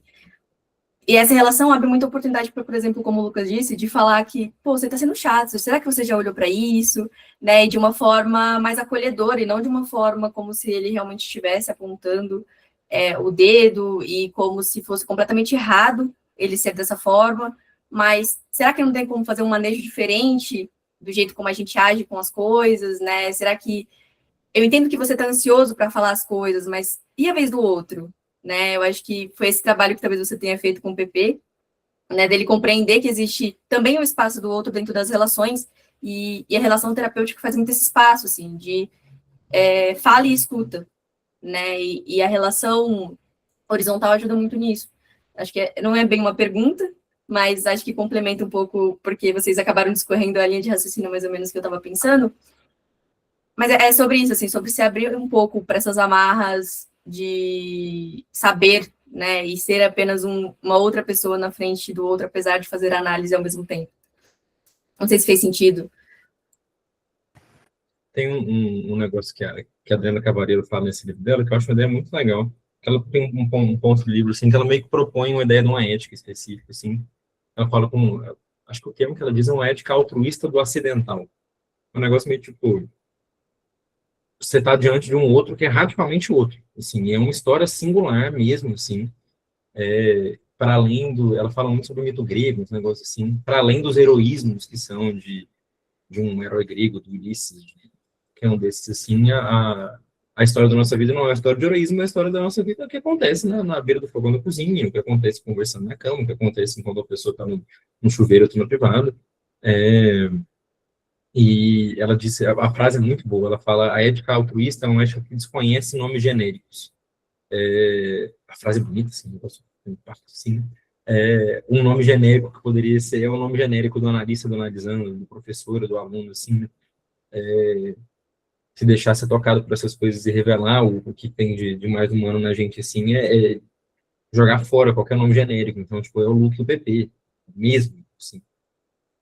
E dá para fazer isso, tipo, posturas e posturas, né? Acho que já ouvi casos, já aconteceu comigo, assim, de analistas que perdem meio que perdem a postura do analista e vira a pessoa, e aí o negócio desmancha, assim, né? Ninguém sabe bancar, poucas pessoas sabem bancar, dependendo da orientação teórica, assim, talvez, né? Da história de vida. Poucas pessoas sabem bancar o nome que não é genérico. Mas quando vira o nome, quando vira o próprio nome, assim, é uma coisa muito legal, que é muito potente, muito massa. E é legal de trabalhar, é interessante, viu? Eu acho massa atender, assim, eu acho que eu acho a massa uma parte super relevante, necessária do trabalho. Eu acho que chega no ponto, assim, né, de abrir espaço para a pessoa ser do jeito que ela é, e ela consegue expandir isso para outros espaços, por exemplo, se perceber em outros espaços do mesmo jeito que ela se percebe na análise, sabe? E a análise é muito essa oportunidade, assim, de ser do jeito que se é, sem necessariamente haver julgamento, que eu acho que é onde entra essa barreira que você falou, que às vezes as pessoas se perdem, né, dos analistas talvez se expressarem tanto, que aí entra nesse viés um pouco de julgamento, né, de realmente o paciente começar a se fechar novamente, porque já não é mais uma relação terapêutica, né, é uma relação ali quase de amizade, né, quando a gente perde essa relação e entendo que é tato, de certa forma, e como você disse, né, muitas pessoas às vezes não conseguem bancar isso justamente por não ter essa autoanálise que os outros participantes falaram anteriormente. Então, é um jogo de cintura, de certa forma, né, é um jogo de cintura, mas como muitos trouxeram aqui, eu acho que faz sentido, é também respeitar o seu feeling com relação ao paciente, assim, porque falar a linguagem dele também é entender como ele conversa, né, também é entender como que você se sente confortável ou desconfortável, e a partir disso trazer essa visão, porque é um reflexo, a sua relação com ele é um reflexo da relação dele com o mundo. Acho que é um pouco disso. Eu não sei se a Duda vai... A sua pergunta vai levar para outro lugar, Duda? Como é que tá por aí? Que a minha tá meio ali dentro ainda. Como é que tá? Seria mais um comentário, um complementar, se bem que cada um foi falando um pouquinho de algo que eu acabo tendo opinião, assim, principalmente você, Beto, e a Bianca, e aí olhando para o que você trouxe do caso do PP, que eu achei maravilhoso, Luca, Eu fiquei com a sensação, assim, que o quanto que a construção da relação de transferência contra transferência transformou esse espaço de análise em um lugar interessante de espontaneidade, porque pensando na busca por um perfeccionismo, assim, e eu fiquei, assim, pensando também o quanto o PP também cai numa expectativa social do como ele tem que ser, como ele tem que se apresentar para o mundo, a sua relação junto com ele, você se mostrando nas suas imperfeições, inclusive na hora de cantar, ou de talvez usar um tênis que ele não gosta, o quanto isso revela para ele também a possibilidade dele poder ser quem ele quiser ser. E aí eu acho que você se percebendo nesse lugar de se questionar, tanto quanto ele, isso constrói um caminho de autenticidade. Então, eu achei maravilhoso, eu acredito muito nesse modo de construção de análise. E ao meu ver, e também pensando no mundo tecnológico, eu acho que isso se constrói tanto no espaço físico quanto no virtual, porque às vezes o espaço físico, pelo menos para mim, que atendo poucos pacientes presenciais, às vezes o espaço físico também fica uma barreira, assim, justamente pela intimidade que se constrói como possibilidade no virtual. Então, eu acho que são modos de ser, de construir dentro de espaço analítico mesmo, assim, que, não sei, eu acho que não dá para cair numa rigidez, porque senão, se a gente cair nessa rigidez, a gente vai para o determinismo, que é o que a gente foge, né? Então, seria mais uma contribuição, te agradecer. Mas eu acho que exige muita coragem para poder ser espontâneo junto com o paciente. E acho que é isso. Bom escutar e trazer para essa perspectiva, que eu acho interessante, assim. Um trem que eu fico pensando que é difícil pra caramba, assim, que pô, a gente tem que ser espontâneo, tem que ser a gente mesmo e tal. Mas também não é bagunça, né? Tem fundamento no que a gente tá fazendo, nossas escolhas pelo falar de... Eu não chamei a moleque de chato só porque tava chato, porque eu tava me chamando de chato. Tipo, eu podia não saber na hora, mas tem uma compreensão que tá fundamentando o que eu tô fazendo, né? E a pessoa vai virar bagunça. Ah, beleza, fala qualquer coisa. Tem que ser eu mesmo? Então foda-se. Vou falar o que eu quiser, na hora que eu quiser. É isso. A terapia, senão a análise vira sobre o analista, assim, né? Zero ponto, né? Enfim, o equilíbrio dessas coisas é muito difícil de fazer, né? Mas é difícil, é perigoso. É justamente meio que isso parece que deixa legal também, né? Tipo, possibilidade de, não só a possibilidade de errar, mas, enfim, esse tipo de engajamento muito pessoal que dá para ter. Mas ainda assim, nós somos profissionais. O que a gente está fazendo lá não é uma conversa qualquer, a gente está lá para ajudar a galera que tá mal, né? O meio termo difícil de fazer, né? Muito bom, eu acho que tem uma questão até da serenidade, né, da abertura, assim, né? Eu acho que é necessário que exista uma abertura do analista e uma abertura do analisando também, para que se dê essas coisas, né, e aí acaba saindo essas coisas, mas eu acho que sempre tem uma visada analítica, né, possível, então, percebe isso, vê isso, né. O que eu ia trazer, ela vai nesse sentido, mas em outro espaço, assim, né, porque, já dando spoiler, né, para quem também quiser ir para o NUCAF, quem estiver aqui ao vivo, ou estiver pela gravação, né, no congresso de julho, eu estou preparando um texto, ano passado eu levei no DASM sobre a relação analítica, né, da posição analista analisando, e dessa vez eu vou levar, e estou trabalhando nesse sentido, não sei se tudo pode mudar, né, essa aqui é a grande verdade, mas eu estava pensando, né, Luca, o espaço de supervisão como um espaço de análise também, né, assim, se a gente fosse desatar os nós, assim, né, aquilo que nos acomete, aquilo que nos atravessa enquanto sentimentos indomáveis mesmo, assim, né, tipo, eu tô com raiva, ou não aguento mais esse paciente, né, assim, o que está acontecendo, ou essa demanda às vezes me pega em um lugar pessoal a ponto de eu achar que eu não sou capaz de estar ali, né, e aí eu sinto que a supervisão é um espaço de análise também. Só que, né, diferente do que a Bianca puxou, do que eu já puxei também, tem uma espécie de hierarquia professoral que em alguma medida pode ou não inibir aquilo que é de mais poderoso na potência analítica mesmo. Porque, por exemplo, se você leva esse caso do PP nesse espaço aqui, plural, horizontal, é mais uma intervenção e quem deveria determinar se isso está certo ou não é o PP e você na relação. Assim. O que eu acho que abriu para possibilidades, tanto que ele está com você hoje, e acredito que ele é super divertido. Assim. Mas eu fico pensando nesse espaço de análise e nesse sentido professoral, uma coisa que pode minar justamente isso que a gente está chamando de uma possibilidade de abertura, de pessoalidade, de intimidade, de expressão, criatividade. E aí eu acho que você falou, não sei se você falou que dá e recebe, ou enfim, mas como é que você percebe também um espaço de supervisão, se a gente estivesse pensando enquanto um espaço de análise também? Como é que chega para você essa pergunta e tudo isso que eu trouxe aqui? Pô, nunca pensei nisso, então agora, agora é freestyle. É, eu dou supervisão, tem um tempo já, faço supervisão desde sempre, assim. É, acho que depende muito do estilo do supervisor, assim, depende do estilo do supervisionando, assim, se eles topam engajar desse jeito, né?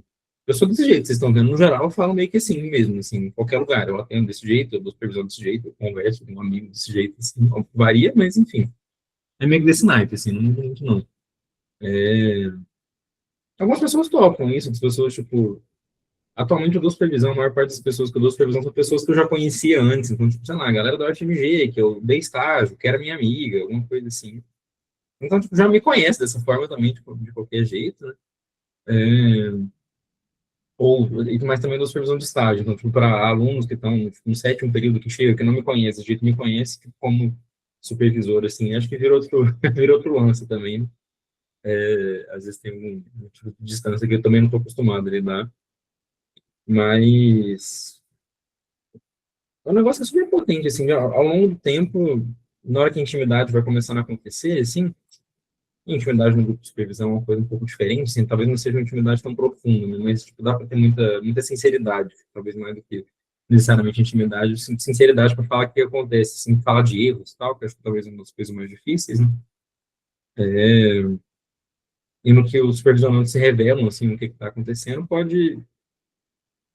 revelam o que está acontecendo, falam muito deles mesmos também, e falam das dificuldades, assim, eu não, que eu dava supervisão de estágio, que ele sempre ficava focando muito no ponto de cuidado, assim, o paciente está cuidando da vida dele com tal coisa, será que eu estou cuidando dele, o que eu estou fazendo assim? E deu a impressão que o paciente está sempre falando de cuidado, sabe? Eu falei, "Pô, parece que você, que é o analista desse paciente aqui, é estagiário, mas é analista, né? Chama muita atenção o negócio do cuidado." Ele falou, caralho, realmente, tá sendo muito da minha terapia agora. Isso destacou um negócio que é dele, que foi analisado, assim, estava lá, né? Faz parte da compreensão de mundo dele, que né, tá na forma como é que ele vê os pacientes, assim. Falando da posição do supervisor, né, tanto disso, assim, supervisionando.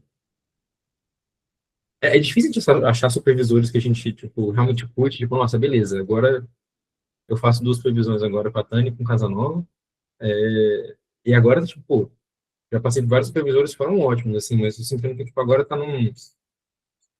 azeitado, assim, sabe? Tipo, as pessoas com quem eu faço supervisão eu acho muito legal, eu gosto muito dos supervisores, o estilo, assim, é massa, assim. Dá para ser bem íntimo, dá para falar dos casos, me ajuda ainda. Eu passei um espaço muito analítico de mim também, assim, enquanto analítico de mim, enquanto analista, né? Enfim, eu acho que eu penso por aí, falando no freestyle, mas acho que esse é o esquema. Bom, eu não tirei da cartola, né? Tem uma entrevista do Pierre Fedida, onde ele vai propor, né, o espaço de supervisão como um espaço de análise. Quando a gente pensa, né, no tripé analítico, né, teoria, supervisão e análise, né, eu acho que a supervisão é um espaço, um dos mais formativos, assim, do analista, porque é o espaço onde vai ser dito o pode, não pode, deve e não deve, né?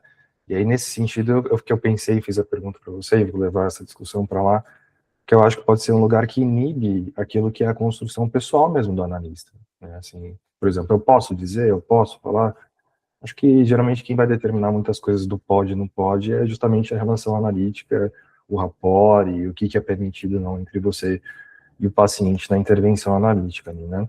Mas é mais ou menos nesse sentido que eu estava trazendo a questão professoral, porque muitas vezes ele acaba entrando no lugar de não liberdade, né?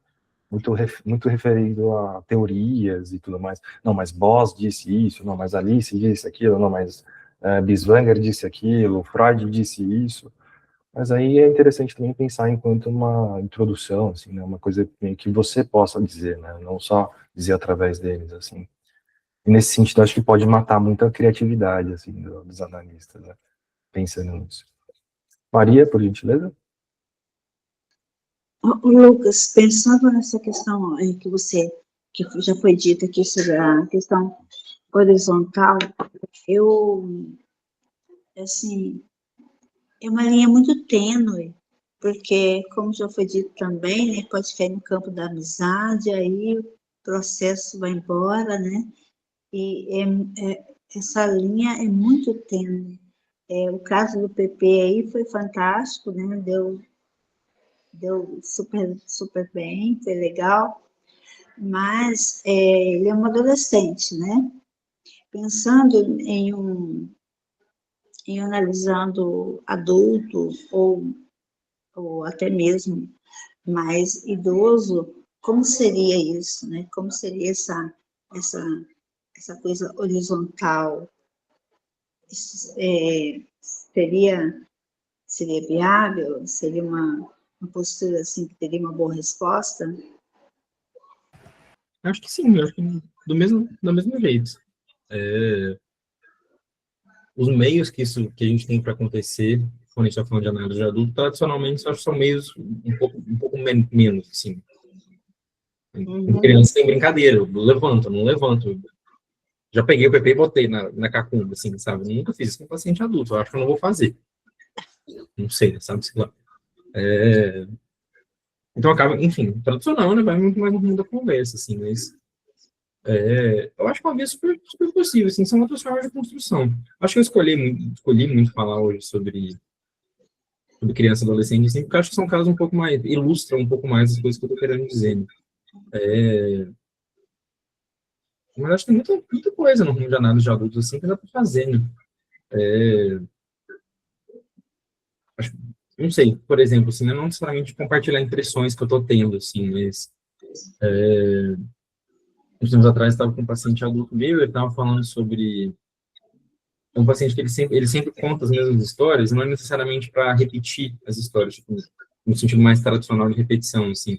Ele está me contando de novo como se ele não contasse com o fato de que eu lembro. Então, tipo, não é tipo, nossa, eu tô falando mais uma vez, é tipo, a impressão que me dá, tipo, nossa, parece, como eu sou irrelevante, e você não vai lembrar de nada que eu falo porque eu sou irrelevante, eu vou contar para você de novo. Falei isso pra ele, eu falei, pô, velho, parece que você sempre me conta histórias mais e mais uma vez, assim, porque você não conta com o fato de que eu vou lembrar com elas, lembrar delas, né? Então, me bateu, assim, tipo, não, realmente, tipo, no geral, na minha família, eu sou muito deixado de lado, porque tal coisa, porque minha mãe, minha irmã, tal que. Foi uma intervenção que foi um tanto horizontal, assim, a partir da impressão que eu tive dele, não foi uma impressão tão direta, tão no rumo do afeto, assim, igual foi com o PP, mas foi um negócio, tipo, pô, fiquei com essa impressão desse negócio que você falou, o que você acha? E desembocou em alguma coisa assim, não foi tipo, nossa, foi aí que começou, sei lá o que, não foi um negócio tão fundamental assim, né, sabe? Mas foi uma coisa muito, muito honesta, muito íntima, assim, íntima da relação, que pode ser falado, sabe? Impressões, assim, impressões, interpretações, acho que são coisas que dá para falar com muita sinceridade, assim.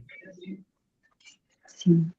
Enfim, acho que rola do mesmo jeito, assim, são outros meios, mas fala da mesma forma.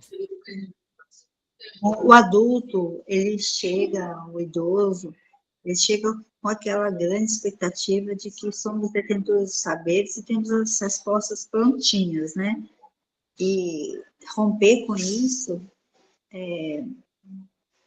aos poucos, é processual, e chegar, é nesse ponto que eu ia chegar nessa linha horizontal é uma linha, assim, bem tênue, porque para o idoso que já vem com essa ideia preconcebida de que você, enquanto psicólogo, você sabe mais do que ele, você vai ter resposta, você vai solucionar o problema dele. Então, chegar nessa linha horizontal é assim, quando você chega, beleza, fantástico, maravilha, mas é uma linha muito tênue, porque você pode romper e cair naquele ponto de perder credibilidade mesmo.